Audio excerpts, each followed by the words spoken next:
70,000-এরও বেশি আছে। এই দিকটা দেখছেন, ওই দিকটা দেখুন। হ্যাঁ, ওই দিকটা দেখে এসছি আমি, 60-70,000-এর বেশি আছে।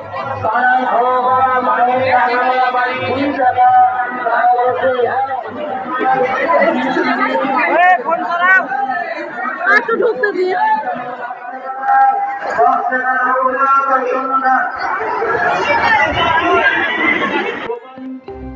নিস্তা নামটি অড লাগলেও জঙ্গিপুর মহকুমায় এমন মানুষ নেই যিনি চেনেন না। আর যার জন্য জায়গাটির এত বহুল পরিচিতি তা হলো এখানকার রক্ষাকালী বা কূপকালী মা। প্রতি বছরের মতো এবছরেও আমার লক্ষ্য ছিল পুরো পূজাটিকে আপনাদের সামনে তুলে ধরা, কিন্তু একটি বিশেষ ব্যক্তিগত কারণে তা সম্পূর্ণ করতে না পারায় আজ পুজোর ঠিক অন্তিম মুহূর্তে আমি গাড়ি করে বেরিয়ে পড়েছি মায়ের স্থান, জায়গার পরিস্থিতি ও মায়ের নিরঞ্জন বা বিসর্জন দেখাতে। Very good morning. আজকে হচ্ছে 2024 সালের এপ্রিল মাসের 3 তারিখ, আর এই মুহূর্তে আমি আছি জঙ্গিপুর পৌরসভার অন্তর্গত রঘুনাথগঞ্জ 1 নম্বর ব্লকের নিস্তা গ্রামে, যেখানে একটা কালী রয়েছে, রক্ষাকালী মা, যে রক্ষাকালী মা অত্যন্ত জাগ্রত এবং সেই মাকে কেন্দ্র করে বহুত বড় একটা মেলা বসে। আর কিছু গুরুত্বপূর্ণ তথ্য এই মায়ের ব্যাপারে জানিয়ে দেওয়া ভালো, যে এখানে যেসব ভক্তরা আসেন, মানসা করেন এবং বলি মানসা, বিশেষ করে বলি মানসা করেন, তারা বলি দেওয়ার পরে যে ছাগ কিংবা যে কোনো জিনিসই তারা বলি বা উৎসর্গ করুন না কেন, সেটা কিন্তু এখানে খেয়েই তাদেরকে বাড়ি যেতে হয়। এবং রাত্রিবেলা থেকে এই পুজো শুরু হয়, পরের দিন দুপুর প্রায় 12টা-1টা পর্যন্ত কাছাকাছি চলে, কিন্তু বিসর্জনটা 10:30-11টার মধ্যেই শেষ হয়ে যায়।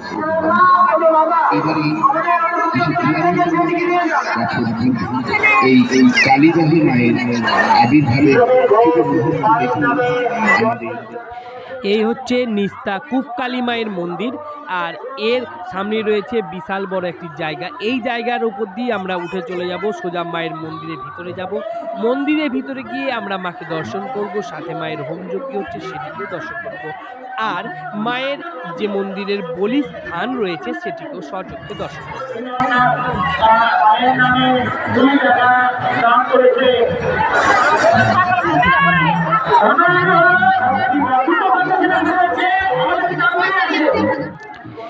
এটি হচ্ছে মায়ের মন্দিরের সেই সামনের জায়গা যেখানে পাঁঠা বলি করে পাঁঠাগুলোকে রাখা হয়।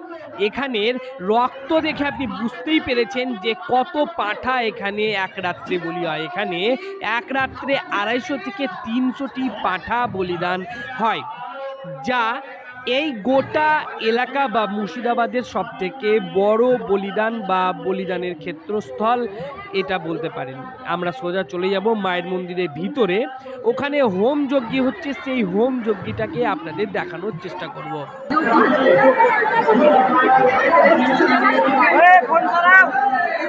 একটু ঢুকতে দিন।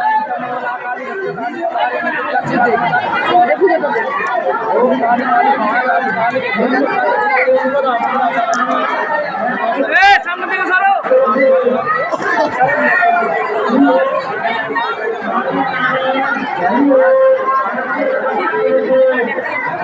আমি দিচ্ছি, হ্যাঁ আমি দিচ্ছি, পুজোটা একটু ঢুকতে দেন, খুব দূর থেকে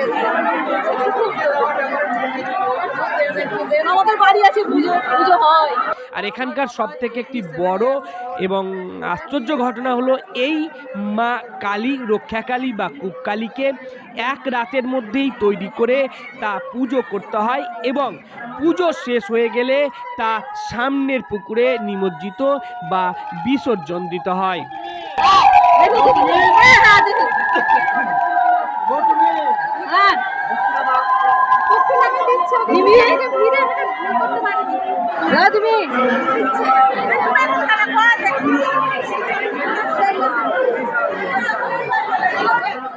এটি হচ্ছে মায়ের মন্দিরের সামনে সেই ছাগ বলির ক্ষেত্র বা ক্ষেত্রফল বা এরিয়া, যেখানে শতাধিক ছাগ কিন্তু বলি দেওয়া হয়। আপনি লক্ষ্য করতে পারবেন এখানে পরপর দুটি কিন্তু ছাগ বলিদানের যে তহসিল আছে তা কিন্তু রাখা রয়েছে এবং এর সামনের জায়গাটি দেখলে আপনি লক্ষ্য করতে পারবেন যে জায়গাটি পুরো ভিজে গেছে, মানে রক্তারক্তি কাণ্ড। একটু বাদই আমি আপনাদের যে জায়গাটা দিয়ে রক্ত নামে ছাগলের সেই জায়গাটি আমি আপনাদের দেখাবো।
যা প্রচণ্ড ভিড় মন্দিরের ভিতরে এবং বাইরে তা একবারে অবিশ্বাস্য, অকল্পনীয়। মানে এমন ভিড় আমি অন্য কোনো মেলাতে বা অন্য কোনো কালী পুজোতে দেখিনি, আজই প্রথম এত বড় ভিড় দেখছি। আর ভিড় যে শুধু বাইরে তা নয়, এই ভিড় মন্দিরের ভিতরেও রয়েছে। এবং যদি আপনি এর পাঠা বলির জায়গাটা বা বলির স্থানটা দেখেন তাহলে দেখতে পাবেন এখানে কীরকম মানে রক্তারক্তি একটা অবস্থা, পুরো জায়গাটা রক্তে একবারে ভরে গেছে।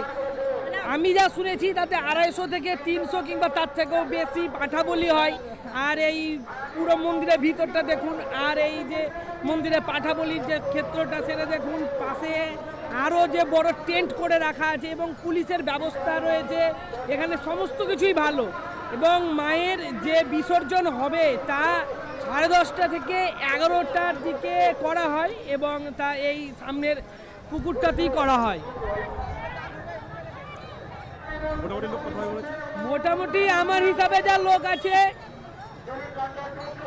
60-70 হাজারেরও বেশি আছে। এই দিকটা দেখছেন, ওই দিকটা দেখুন। হ্যাঁ, ওই দিকটা দেখে এসছি আমি, 60-70 হাজারের বেশি আছে। বেশি আছে? হ্যাঁ, গণনা করছেন? এটা আইডিয়া করছি একটু এরকম একটা। মানে এইরকম ভিড় মুর্শিদাবাদ এলাকায় প্রথম। আপনার বাড়ি কোথায়? আমার বাড়ি এইখানে রঘুনাথগঞ্জ। মুর্শিদাবাদ প্রথম নেবেন কেন? আর বছর আরো লোক বেশি ছিল। না না, এই বছর না, মানে এই জায়গাটার কথা বলছি আমি। এই জায়গাটা আশেপাশে অনেক জায়গা দেখেছি, কিন্তু কালী পুজোর জন্য ভিড় এইখানে প্রথম। না, নূরপুর বেশি। অনুপুর বেশি এর থেকে? নূরপুর। কিন্তু গত বছর ভিড় এর থেকে আরো বেশি ছিল। হ্যাঁ, বেশি ছিল। আমি ছিলাম। ডবল ছিল এর থেকে ভিড়। ডবল ছিল। রাত্রেবেলা তো আরো ভিড় থাকে, ঢুকতে পারা যায় না মানুষের মধ্যে। নূরপুর আরো বেশি হয়। হ্যাঁ, নূরপুরে। তাই নাকি? হ্যাঁ। আর আমি যে বংশবাটি যেটা বলছি, বংশবাটি বংশবাড়ি তো বেশ ভিড় হয় হ্যাঁ প্রচন্ড মায়ের যখন মাকে বিসর্জন দেওয়া হয় রাজনীতি তখন কিন্তু বেশ ভিড় হয়। এইখানে পুলিশি তৎপরতা বা পুলিশের ব্যবস্থা যথেষ্ট রয়েছে। তাছাড়া দেখো সামনে কিন্তু ল্যাবরেটরি বা মহিলা শৌচালয়, মহিলা যে ল্যাট্রিন টয়লেট করার জায়গা সেগুলো কিন্তু এখানে কিন্তু যথেষ্ট রয়েছে।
ভারতীয় মন্ডল মায়ের নামে পুরো 100 টাকা দান করেছে। কৃষ্ণপুর থেকে মায়ের নামে 2 টাকা দান করেছে। শ্রীমন্ত মন্ডল মায়ের নামে 20 টাকা দান করেছে। সুজয় মাঝি মায়ের নামে 100 টাকা দান করেছে। সাগর থেকে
মায়ের নিমজ্জীকরণের বা বিসর্জনের প্রথম ধাপ শুরু হয়ে গেছে। প্রথম ধাপে মাকে মায়ের এই পুরো নিমজ্জিত যেখানে করা হবে সেই পুকুরের চারিদিকে ঘোরানো হবে, দর্শকদের দেখানো হবে। তারপরে এই মাকে এই পুকুরে নিমজ্জিত করা হবে। আরেকটি বড় উল্লেখযোগ্য বিষয় যেটা এখানকার যে সব সদস্যরা আছে তারা করছে, দেখতে পাচ্ছেন মশারি হাতে করে নিয়ে চলে আসছে কিছু সদস্য জলের মধ্যে দিয়ে হাঁটতে হাঁটতে হাঁটতে হাঁটতে। আসলে যারা পয়সা টয়সা ছুড়বে তারা যেন ওই মশারির ওপরই পয়সা টয়সা ছড়ে, যাতে পয়সাটা জলে না পড়ে, পয়সাটা নষ্ট না যায়। তো এই জন্য এদের একটা বিরাট বড় পদক্ষেপ। আমাকে খুব ভালো লাগছে জিনিসটা দেখতে। চল বেশি কথা বলবো না, মায়ের পুরো বিসর্জন কীর্তিটা দেখাই, আবার তারপরে তখন ভিডিওর হ্যাপি এন্ডিং টানবো।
দাঁড়িয়ে আছে